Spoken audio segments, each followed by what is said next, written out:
What's up, everybody? Happy Monday. Getting ready for July 4th. But we got one day news to really talk about before the holiday. And there's a lot to talk about. Barbie, that movie's coming out. Well, not in Vietnam. Got banned. Talk about that. But speaking of Barbie, director Greta Gerwig is already taking projects, and she's going to be doing two, not one, but two Narnia films. We'll talk about that. But as you saw in the title, the big news is Indiana Jones and the Dial of Destiny doesn't do very well. I wouldn't even say okay at best. With the budget that it has, it does poorly. And we'll talk about that. Can it catch up? Can it make a profit? And how does Kathleen Kennedy survive it? We'll talk about all of that for sure. Venom 3 has a little bit of news. Deadpool 3 has a little bit of news, some cameo stuff. And Kraken, speaking of box office, that's a movie. Everybody's talking about how the animated movies at Disney, nobody wants to see Disney animated, but everybody wants to see everything else. Well, nobody saw Kraken either. Kraken ate garbage at the movies as well. So there's tons of stuff going on in the news right now, and we'll talk about that and more on the show. It's the big thing. And if you didn't already know, Katie Sackhoff has her podcast that I am producing. It's called Blah, Blah, Blah with Katie Sackhoff. That is already up, episode 1, approaching 80,000 views in the first episode. So make sure you go and check that out. We already announced our first guest, which drops this Wednesday morning, and that is Ms. Bryce Dallas Howard. Very excited about that one. That's on Katie's channel. You can subscribe to it anywhere, whether it's Apple or Google or Spotify, anywhere podcasts are found, but obviously go to her YouTube channel and subscribe there. And speaking of things that we've been promoting on this show and finally getting to on the website, you see in the bottom right-hand corner there, Shoes and Beef, everybody. It's available now. If you are a member, you can go and you can find Shoes and Beef. We've been working on that show forever. And finally, episode 1 is on the site now. So go to go find Shoes and Beef at thekristianharloff.com. Become a member today to watch that. And also, Capes and Cows, issue number 1, also available to website members. However, this is different than Shoes and Beef. If you just want to read issue 1 of Capes and Cowls, done by the Great Wicked Art, you can get it a la carte. And every time you get an a la carte, the percentage of that a la carte goes to the artist himself, Mr. Wicked Art. So head on over there today, thekristianharloff.com. All right, everybody, let's get into it. It's the big thing. I'm excited. I hope you are too. Let's do it. Lots to talk about. Great.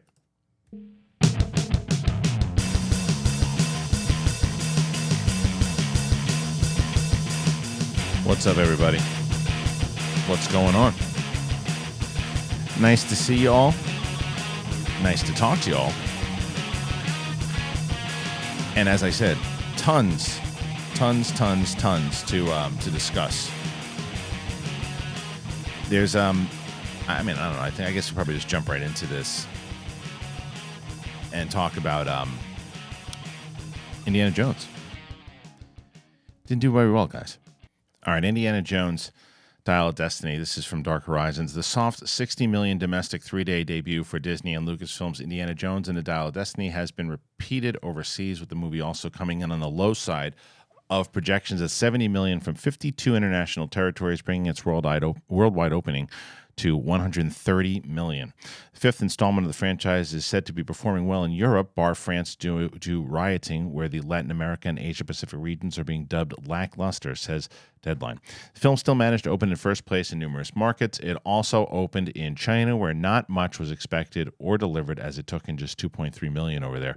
IMAX brought in 11, $5 million of which came from overseas. Still, comparisons are being made to the more roughly audience-received Indiana Jones and the Crystal Skull, and the results are not good. That movie managed to debut at $272 to global start, just over double what Dial did.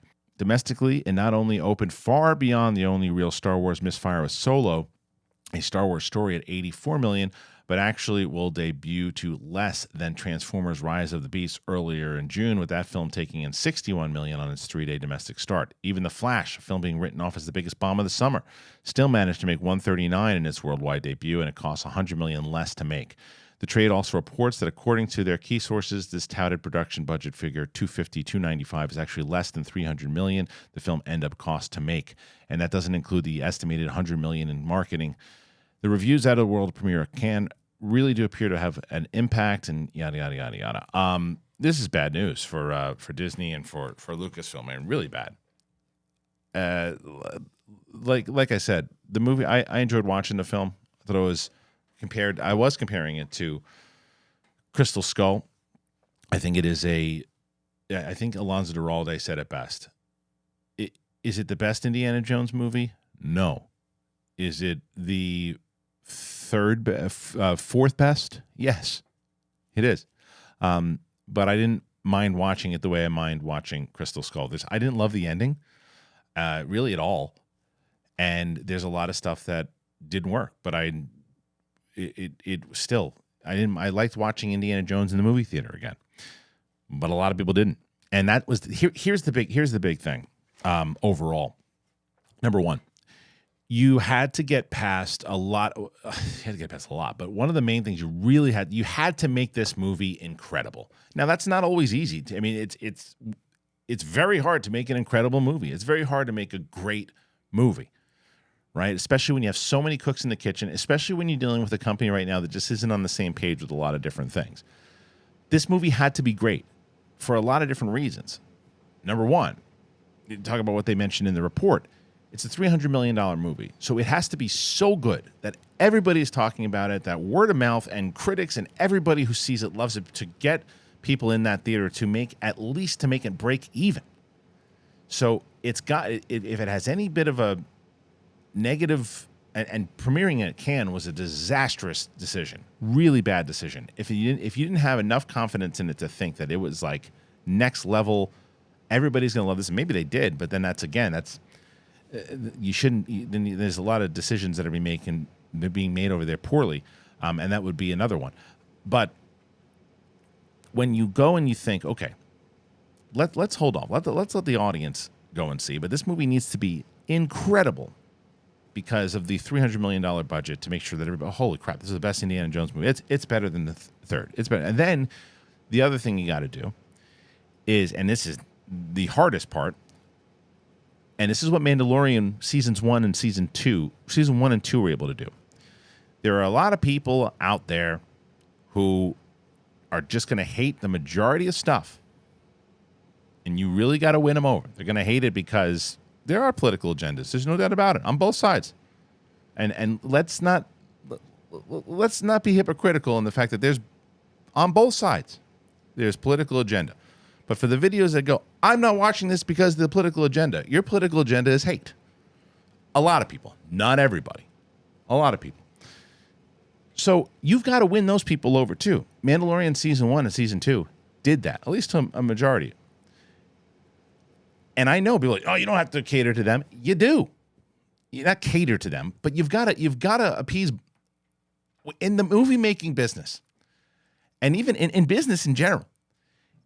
Unless it's like a political particular thing, and I'm not saying that this movie is political. I'm just saying that in general, that you've got to appease so many different people, and it's why it fucking sucks right now. The entertainment business in general, and everything the way, and I've mentioned this many times over, how politicized entertainment has gotten over the last 5 years. It sucks. It's like us against them on both sides. On both sides. It's crazy. It's like it's movies and TV, but it's just how it's become. And you've got to try to, the second, you got to get everybody on board. And when you go into these meetings, rightfully so, people go, look, we're not going to appease it. We're not going to make everybody love us. We're not going to, but it's just the thing that comes with it, right? So once all this stuff started coming out about, it's this, it's that, it's got this, it had something working against it. So that's part two. The amount, it's not a great movie. I do find it. People are saying you can't call it fun. There's no way to criticize a movie. You say it's fun. Well, then don't listen to it. I think it was a fun movie. I didn't mind it.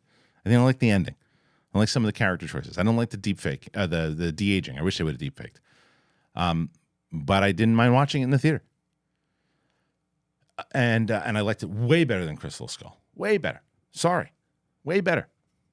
Not everybody's going to agree with that, and you don't have to. People want to, and I also think that it's fair for people to go and come out of the movie. I didn't like that movie. I didn't like what happened at the end. I didn't like the movie. I didn't like the character choice. I didn't like what they did to India. I think it's fair. But you've got all these different markets, and I think that the other thing is that streaming and the amount of movies that came out in June, most of the movies that came out in June did not do really well. Across the Spider-Verse was the one that kicked ass. That was it. Elemental ate a bag of farts.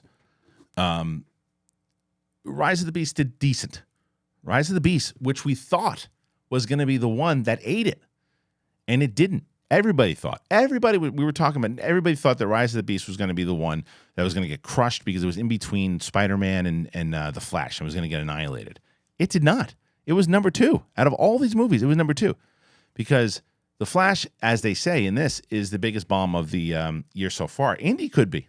Indy very, because, and that was the other thing, the other point I wanted to make, was the other thing that you needed to do outside of all that other stuff, you needed to get people that, because Indiana Jones is a hero for, or was a character that really popped during the early 80s into the late 80s, and then tried to make one comeback in 2007, but and did decent, and is an iconic character. There's no doubt about it. Whether you watch him or not throughout your movie going experience, you're aware of him.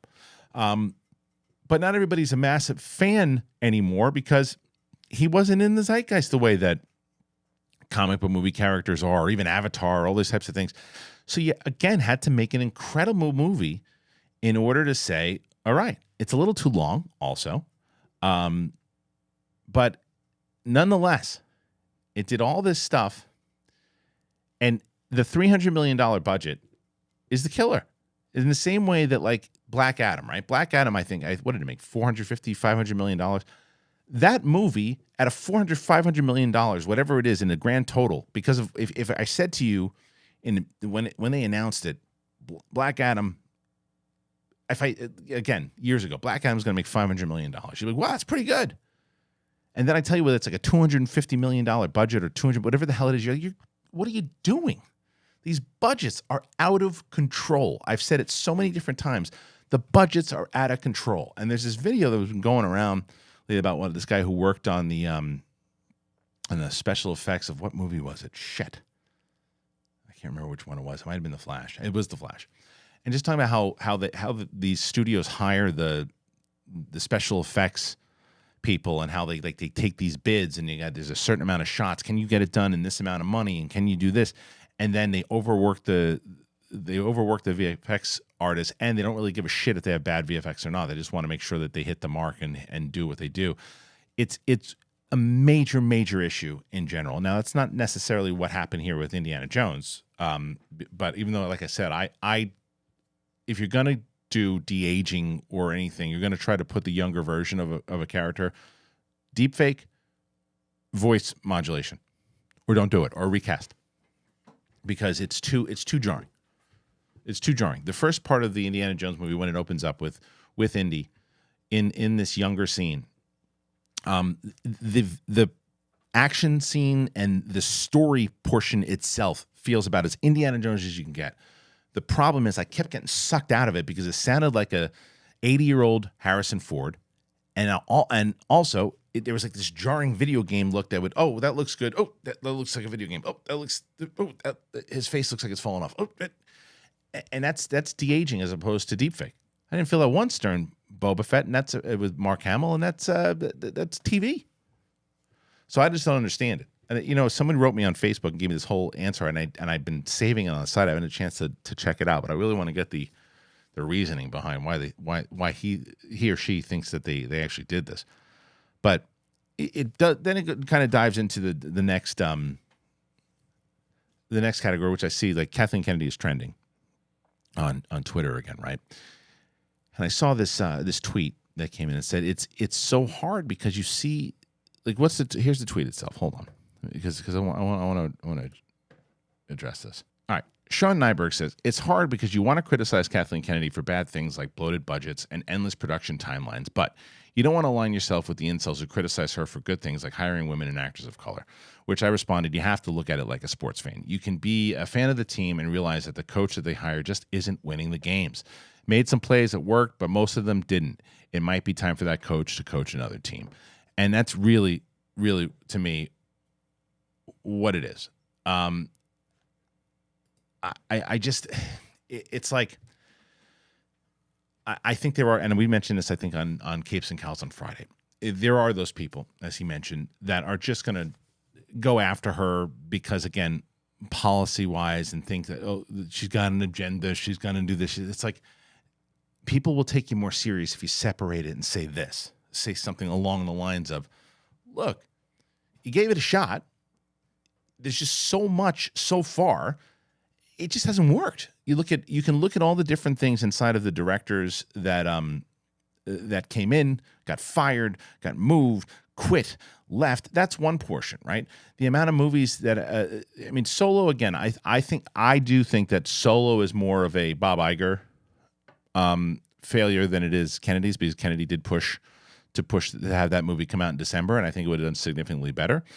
Doesn't mean I think that the movie should have been made, and I think that the reason behind it, and then scrapping the Obi-Wan movie because that didn't do well, and the comparisons behind it and what was going into Star Wars, that was definitely her. But Indy's her. Indy's her. And I thought Indy would be a home run. I thought Indiana Jones, especially with Mangold, it had the makings of walking off the court, doing what you needed to do and get out of there. It's not. You got to put this on Iger, though, too. You got to put it on Iger, because let's make it more of let's put Kathleen Kennedy more as a player now, more so than a coach. And let's say that for a long time, Kathleen Kennedy was one of the best hitters on the team and hitting home runs left and right. But recently, the swing got a little slower, and very easy to strike her out now. And in the big games, you keep putting her in there because she can hit one more dinger. I just know she can do it. And you put her up there, and it's time to hit that home run, and she strikes out again in the big game. Now this is on you, because you got a couple other big games coming in. You're going to keep that player in? Then that's on you. Then that's now the GM, Bob Iger, is the one you're going to look at and say, hey, this is on you now, because these Willow bombed. You got these shows that the directors are leaving left and right. All these different things are happening. And now what used to happen, what you used to put her in there with these billion, whether people like the movies or not, they were hitting $1 billion. They were making your money back. Now they're losing money. This is on Iger now. And it's a matter, and it has nothing to do with hating somebody because they're man or woman or whoever. This is looking at it as a business and going, this is not working. I think that what other people say sometimes too is like, you look and you go, if people are like, oh, she should leave Hollywood. Well, then you're a moron. You can leave Hollywood. Just go. I think you go work somewhere else, do something else, and you're going to probably wind up being as successful as you were in the past with different things and different projects. But this is a tough one to come back from, because the reason why now, could Indy stake a comeback here? Could it make its money back? Could it make a profit? Is the bigger thing. I mean, it's possible. It's unlikely, but it's possible, because you've got this week coming up. 4th of July week, or tomorrow. People want to go see a movie on 4th of July. I don't know. Maybe not. There's nothing coming out this weekend, but then Mission Impossible comes out, and you're done. You're done. Once Mission Impossible comes out, you're done. And you're going to have a little bit of trickle here and there, but internationally, everywhere else, you're done. So this is a tough one overall. And I really do think one of the people are going to right away say, no, the biggest problem was it's not very good. Okay, let's put that in there. Let's say it wasn't very good, but it cost $150 million to make. Okay. Well then, it's not the same scenario, because this movie should have been in the same. And I understand that Prey was made for Hulu. I get it, but the reason to me of why Prey works, because you could have done a big blockbuster Hulu budget over the top CGI movie. You didn't. You scaled it back and you went lower budget, and you focused on that kind of horror element. There are things that happen in Indiana Jones 1, 2, and 3 that they could have done smaller. The end is so big and probably cost the majority of the budget. And there's a lot of things that they could have done differently. To $300 million for this movie is insane and almost criminal. It's insane. I heard that last week. I couldn't believe that movie cost that much money to make. That is insane. It should have been shut down for so many different reasons. You want to make Avengers, Infinity War, and Endgame for $300 million a piece? Makes sense. I get it. There's a lot of buildup. The movie's going to probably make a lot of money. You want to make Avatar for that much money? The next one, I get it. Makes sense. Indiana Jones, $300 million. Who's putting that through? Who's saying yes to that? Now, I don't know if it was, I think it was approved when Iger was there. Yeah, it's nuts. Anyway, I do want to talk a little bit more about the box office because we have more things to talk about inside of it. But I want to talk to you guys a little bit about both AG1 and MANSCAPED. Let me tell you about both of them right now. Our next partner is AG1, the daily foundational nutrition supplement that supports whole body health. I drink it every day. I love it. And I gave it a try, honestly, because Brett Sheridan told me to. And I'm glad that he did because it's so good. I love it. It tastes good, too. And I'm not a big vitamin person. I know that. You know that at this point. But to take them all in one shot, put it in a water bottle, shake it up, that's it. I drink AG1 before my coffee. And I take it. It gives me a little boost of energy. And then I'm ready to go. And it makes me feel unstoppable. I am ready for the day. I love it. It's really great because I'm telling you, it was very hard for me. Everyone's like, you got to take this vitamin, you got to take that, you got to do supplements. No, thank you. Give me one. Everything. One shot, done. And it tastes good. Might look green, hence AG1. Tastes yummy. I'm always looking for life upgrades, which is why I've come to love and trust AG1. That's why so many of you trust AG1. That's why I get notes all the time. You guys are trying it. Just did it. Love it. Re-upped. Doing it again. I keep getting it over and over and over, and that's why they've been so associated with this show. It's delivered to you every month. It's been very easy, super easy to make it a daily habit for me. And get those travel packs. I'm going to be going on the road soon, and I'll be taking that with me. If you want to take ownership of your health, try AG1 and get a free 1-year supply of vitamin D and 5 free AG1 travel packs with your first purchase. You have to go to drinkag1.com/bigthing. That's drinkag1.com/bigthing. I'm telling you, man, you guys aren't using Manscaped. You do it a disservice to the people around you and the people that you love. It's the best. It really is. There's so many different products at this point, not just your ball bags, but so many different things. Manscaped is the only men's brand that is dedicated to below-the-waist grooming, and they perfected their game with the Lawnmower 4.0. We've talked about the 4.0 many times. We talked about the beard trimmer. We talked about the nose clips. They have so many different things. They have a body wash. They have everything. If you don't have Manscaped, what are you doing? Now, people are going to ask, what about the lawnmower? Why is it so different from other trimmers? Okay, Harloff, you talk about it all the time. What's so different? The upgraded trimmer includes a multi-function on-off switch that can engage a travel lock. It's a great feature if you travel a lot. It also gives you the ability to turn on the 4000K LED spotlight on and off when needed for a more precise shave. You can shave your balls in the dark if you wanted to. That's always fun. The Lawnmower 4.0 even allows you to customize your trim through additional guard lengths with sizes 1 through 4. I'm telling you guys, this is next level stuff. And a lot of you have already tried Manscaped through us. And I hope that we'll get a lot more. We have a lot of new listeners these days. We have a lot of new viewers these days. Well, I talk about Manscaped all the time. Hopefully, it's the first time you're hearing about it. And hopefully, you listen and you check it out.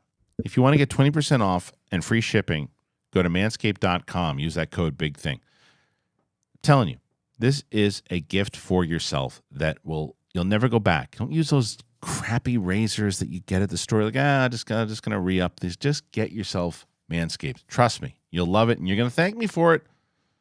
All right.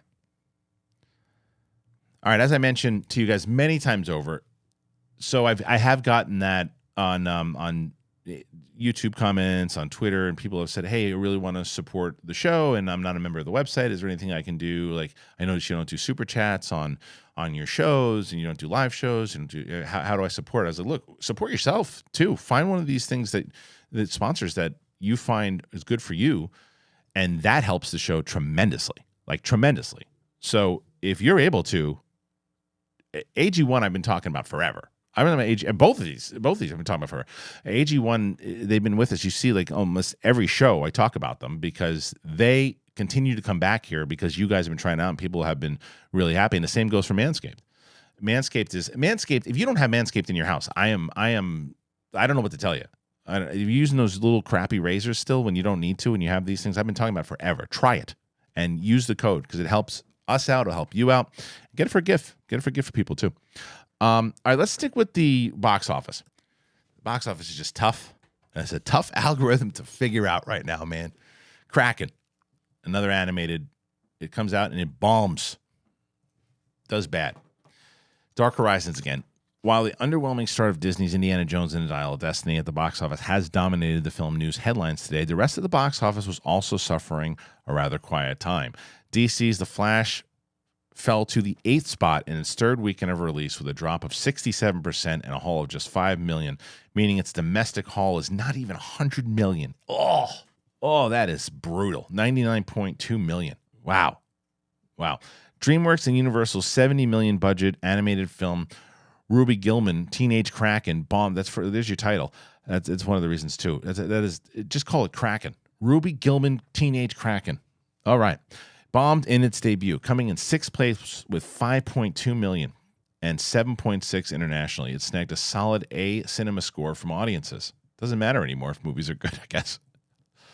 Animation proves a bright spot, though, with Spider-Man remaining in 2nd place with 11.6 in his 5th, while Pixar's Elemental was 3rd, 11.3, both still holding in there well. I guess Elemental kind of came back, so I retract my former statement. The former has made $340 million domestically and $600 million worldwide, while the latter is $88 million domestically and $186 million worldwide. I don't know how much it costs overall, Elemental, so maybe it's still having problems. Jennifer Lawrence's R-rated comedy, No Hard Feelings, came in 4th with 7.5, marking a 52% in the second weekend, which is only $45 million budgeted film. It's made $49 million. See, that's what I'm talking about. We'll talk about No Hard Feelings in a second. $45 million budget. Okay. Transformers: Rise of the Beast closed out to the top 5 with a further $7 million in its 4th weekend. The $200 million budgeted film is $136 million, $380 million worldwide. And then Wes Anderson's Asteroid City hit its limit with a $3.8 million turnout in its second wide weekend. It's made $18 million domestically and $29 million worldwide. All right. Yeah, it's still this long gone are the days where everything is just pumping out big numbers left and right. People are very choosy now, especially when you've got all these different streaming services and all these different things that you're paying for every month, and you have all these different options and all these great shows that you can watch, and you've got families to consider when you're going out and spending all this money. Do you want to go out, and if you don't know what the hell Louis Jojo Sammy the Third Jr. the Kraken is doing, and you never heard of that movie, it's like, what's the difference between that and watching something on Netflix, a new animated thing that comes out on Netflix? So why would you go see that unless you really just want to go to the theater and take the family, regardless of how good it is? So it's got a lot kind of going up against it. Plus, it's a terrible title. So I haven't seen it. I missed the screening for it last week, and when I did, I was like, if I do an out of the theater for this, do I feel like the audience is going to give a shit? And in my head, I said no, and I feel like I would have been right. Would you have clicked on it? Let me know. Maybe I was wrong, but nonetheless. The Jennifer Lawrence one, and I know people are saying, of course, it only cost $45 million. It was a romantic comedy. It didn't have these big CGI over the top action scenes. Yeah, it's like it is easier to greenlight a movie that's like, okay, we got the basic paint by numbers. Here we go. This is what we want to do, and then throw a big action scene at the end. We'll throw a whole bunch of CGI at it. It'll cost a little bit of money to do, but we'll make it back. And they take these big swings at these massive numbers. But look at this $45 million movie that Jennifer Lawrence did, right? So right now it's made almost the budget back, or it just made it back, or some $49 million, or whatever it did. Now it's going to probably cost like 50 to 100 in marketing, so it's got to hit those numbers in order to break even, or whatever it might be. I don't know what the marketing was for the movie, but let's say it's $60 million for the marketing. And either way, hopefully it builds, and you've got a shot. Now, if these bigger budget action movies would scale down, look, even Transformers, right? $200 million to make that movie. $200 million. Now, I understand in 2010 why you spend that kind of money to make that movie because it's still in its prime. But now, same thing. Scale it down. And the money that it's made so far, that would be an additional 50 in profit that you would have made. Yeah, make it for 150. Stay away from these $200 million budgets. It's crazy. It's crazy. I think that the budgets are so overbloated right now, and it's too hard to make a profit with the audience going, I don't want to see that. I don't want to go to the movies. It's too expensive. I don't like the way decisions are being made in Hollywood right now. That's a lot. It's a lot of comments from not everybody, but a lot of people. I don't know. That doesn't seem like it's the decisions behind some of the stuff that's being made, right? It's like, why? Why are you making certain things? Is it IP? Is it because it's formulaic? Is it what? There's not enough. And I always push back against Hollywood doesn't make original stuff. They make tons of original stuff. There's tons of original movies out there, whether it's on Netflix or Amazon or any of these things. There's tons of original things out there. There are a lot of remakes. There are a lot of reboots. There's a lot of these things for sure. And there's a lot of more money that is put in those things. That I will not push back against. But there's tons of original stuff out there. There's tons of original stuff that you guys don't watch. And a lot of people, myself, don't watch. Tons of it. But there is original stuff out there. And it's just like, it is cheap mentality. It really is. I'm sorry. But it's cheap mentality of just like, all they do is make remakes. And it's not all they do. It might be the stuff that gets heavily marketed. It's the stuff that gets put a lot of budget into. Now, if someone says like, they put too much money in remakes and reboots, hard to disagree. They just try to do sequels all the time and spend a lot of money on sequels when they could be spending more money on original material. Maybe, but to say that they don't make original material anymore, that's just simply not true. They do. There's tons of it. But there's a lot of stuff that gets remade, rebooted. Like look at Barbie, and I guess that can kind of transition us into our next story. Let's talk about Barbie. Now, Barbie is going to do very well in the theater. It's tracking well. People want to see it. It's got a lot of different audience. But how good it is, I don't know. I like Greta Gerwig, but I don't know anymore. I'm not going into these things anymore going, oh, this got to be good. So and so directed it. Like I said, I love Mangold, and I thought I had fun watching the movie. Do I think Indiana Jones is a great movie? No. Do I think it's a good movie? I don't know, but I had fun watching it. But it doesn't mean it's going to be a great movie because Mangold did it, and that's what I thought. I thought it was going to be a great movie. So will Barbie be great? The Warner Brothers upcoming Barbie movie, however, it doesn't matter how great it is, no one's going to see it in Vietnam. Got banned.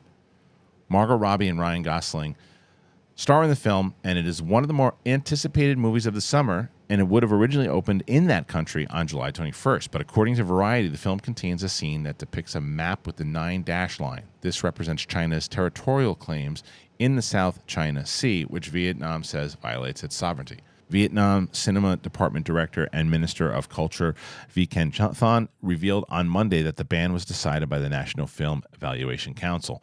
The state-run Toi Tri newspaper says, we do not grant license for the American movie Barbie to release in Vietnam because it contains the offending image of the 9-dash line. This is not the first time this has happened with the DreamWorks animated film Abominable in 2019 and Sony's Uncharted films adaptation, both banned for the same reason. Barbie, meanwhile, will open in cinemas around the world from July 21st. All right, I don't know. I'm not going to pretend I know enough about this situation to say my opinion on it. It's like if it's happened before and they clearly have a stance on it, then they were probably, you would assume that Warner Brothers and they were aware of it because it happened before. And like, well, look, if we do this, we're probably not going to be able to open in Vietnam. And maybe they go, well, if that's the case, that's the case. You would assume, because if it's happened before, if it was one time, it was, it'd be one thing if it was like, oh, wow, we didn't know that they would ban it because of this, but it's happened before. So a few different times, you would assume. So I haven't seen the movie, so I don't know in the context of it. But nonetheless, the movie still think is going to open really strong with or without Vietnam, and I think that it's going to be one of the bigger movies, and I think it offers a little bit of a different thing than animated and superheroes and big kind of blockbuster spectacles, and maybe it's what people are kind of looking for. And it's got two really big movie stars with Gosling and Margot Robbie. And Greta Gerwig directing this movie. This is her first, like, kind of, I think, will be massive movies. I mean, she had a lot of recognition on both Lady Bird and Little Women, which I liked both of those films, and I really like her as a director. And I will say, I met her once at the Critics' Choice Awards. Very, very wonderful person. Just complimented her movie. She was so humble, sweet, nice. Just someone you wanted to root for. So when she was announced to do this, I had my kind of vote of rooting for her. Now, I don't know if I'm going to like the movie or not. I think the movie looks interesting, but I want to see it. And I think Oppenheimer is going to be it's going to be such an interesting race that weekend. But sticking with Greta Gerwig here, rightfully so, she's getting a lot of offers now. And this one I don't think I would have ever seen coming. Greta Gerwig is going to direct 2 new Narnia films. I thought Narnia was toast. I thought no more Narnia. Again, Dark Horizons, Lady Bird, Little Women, and the upcoming Barbie movie director Greta Gerwig is spearheading a new Netflix franchise of movies based on C.S. Lewis' The Chronicles of Narnia book series. According to The New Yorker, Gerwig has set a deal that will see her write and direct at least 2 movies based on the books, but it's not clear yet which books. It is also uncertain if this will be a continuation of the 3 prior films, which began with Disney's The Lion, the Witch, and the Wardrobe, followed by 2008's Prince Caspian and 2010's The Voyage of the Dawn Treader. The adaptation of the last one followed up The Silver Chair has long been rumored, but is never confirmed. Netflix took over the franchise in 2018 when it announced plans to team up with the C.S. Lewis Company in a multi-year deal to produce series and movies based on the books. A year later, Coco co-writer Matthew Ulrich boarded the franchise as a creative architect to oversee all developing moving forward. Gerwig was first linked back in November last year by What's on Netflix, but has been occupied with everything Barbie for some time. I'm going to give the same type of take that I gave when I was talking about the Henry Cavill situation in DC. Let's reboot the whole thing. Don't continue on for because the best story is The Lion and the Witch and the Wardrobe. And to be able to do it again and continue off and to have new actors and reconnect the thread and do all that is probably for the best, because then you can franchise it again through Netflix and not be held to the things that came before it. I like the first 2 movies. I liked Caspian. The third one, I thought the third one was pretty dull. But the first 2 I enjoyed, but I think completely disconnected, and make it a whole brand new thing. Let Greta Gerwig, let everybody over at Netflix create the world their way through their Netflix budgets. Do everything you can, create shows out of it, create movies out of it, create all that stuff. Don't continue it on from the Disney stuff. No need. Just start directly do it all over. Give us a new White Witch. Give us new Caspian when it gets there. Give us everybody. Look, Liam Neeson's the best. Find somebody else to do the voice. If I was going to guess, I'd probably get Idris Elba is what they're probably going to do, I would assume. The guy's voice is out of control, which I guess then can lead me into, and then we can get the hell out of here. I guess today would be a shorter episode. But I'm watching that Hostage show on Apple. Apple's just doing it right. Out of all these streaming places, like, Apple's just doing it right. Apple, they don't put out a ton of stuff, but when they do, it's so good. Like the stuff that I've been seeing so far. Like, I watched Blackbird on Apple recently, and it was just next level good. Shrinking, loved. I know that a lot of people love Ted Lasso. I never really got into it, but I probably will give it another shot. But people love it, rave about it. The Morning Show, but now this show Hostage is only 2 episodes in so far, and I think that the new one comes out tomorrow. And I like that they do it weekly. It gives me, like, I was bummed though. Like, last night we were going to watch with my wife. I was like, oh, let's just watch a whole bunch of these. It's like, no, you got to wait, dum next week. And Idris Elba's just so good. I love Idris Elba. He's so good. Such a good actor. He's just so, and he's likable. You believe him and there's some good moves. There's some good moves in it. What was the other thing? Oh, my daughter last night, and this is I just wasn't in the mood to watch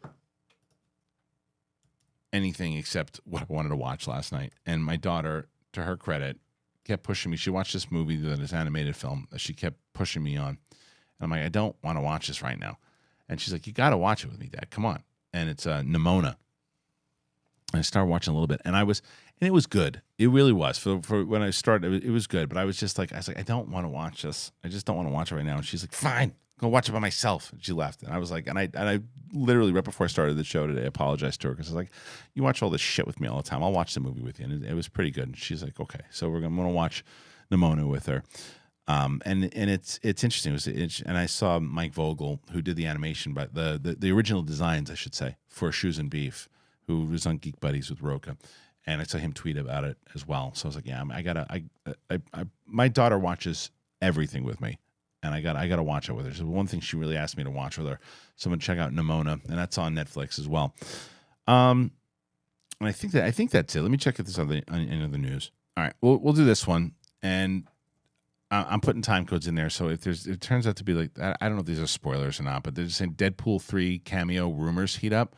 So if you don't want to hear anything about Deadpool or who could potentially show up or what rumors of casting, then just skip this story because I'm going to read the article from Dark Horizons. And if you don't want to hear anything about it, I would suggest moving on. Okay. You've been warned. The third Deadpool movie is currently shooting in the UK. So far, they've not heavily impacted by the writer's strike, as the production has had to stick to the scripts that they have. Issues of making further changes have likely been lessened by the lead character's face-off. Issues of making further changes have likely been lessened by the lead character's face, often been covered in a mask, and actor Ryan Reynolds doing ADR once the strike is over. Various online forums have been discussing rumors of the cameos in the film, a rather wild list of names of potential characters to show up and satirize the trend of multiverse movies. The result is a whole bevy of rumored appearances. All right, now here we go. Again, spoilers, potential. Nothing's confirmed, but these are just rumors. So if you want to hear them, here you go. Channing Tatum as Gambit to Ben Affleck as Daredevil.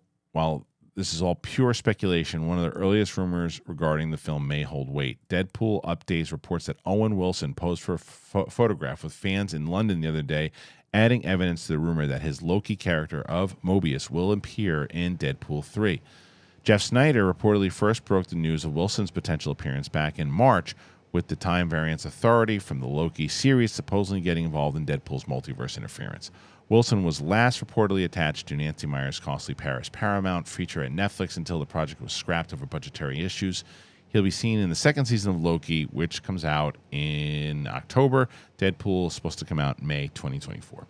We're going to keep getting more and more of these rumors, but this one makes sense to me. If you're going to continue, I mean, I think it's kind of a necessity at this point what's the through line of all of this multiverse stuff that leads into whatever the Avengers movie is going to be, whether they change Kang Dynasty or not, or the multiverse saga or whatever it might be. They've got to connect it a little bit more, and I think that season 2 of Loki is supposed to do that. So continuing that makes sense that Mobius would show up, and I think seeing him with Wade Wilson would be fun to see. Owen Wilson with Ryan Reynolds in this role would be great. So I think that makes a lot of sense, and there's probably I think some merit to it. But what do you guys think? Overall, what do you guys think? What do you think about anything that we talked about in this episode today, whether it's the Indiana Jones stuff, the Kathleen Kennedy stuff, box office in general, Barbie, Narnia, all of it? Make sure you go ahead and comment. It helps tremendously. And please, if you want to help this show and you want to help us grow, check out one of those sponsors today, whether it's AG1 or MANSCAPED. It will help the show out. It will help you guys out, and you'll be happy about it because, like I said, we only get sponsors here that we enjoy. So I hope you enjoyed the show today, and if you haven't already, hit that button, man. Help us get to 100,000. We're getting close. So thank you once again. Make sure you check out Katie Sackhoff's show, Blah, Blah, Blah with Katie Sackhoff. Bryce Dallas Howard coming on the show on Wednesday morning, so make sure you check that out. For me and you, it's the big thing. And we'll see you on the flip side. Peace.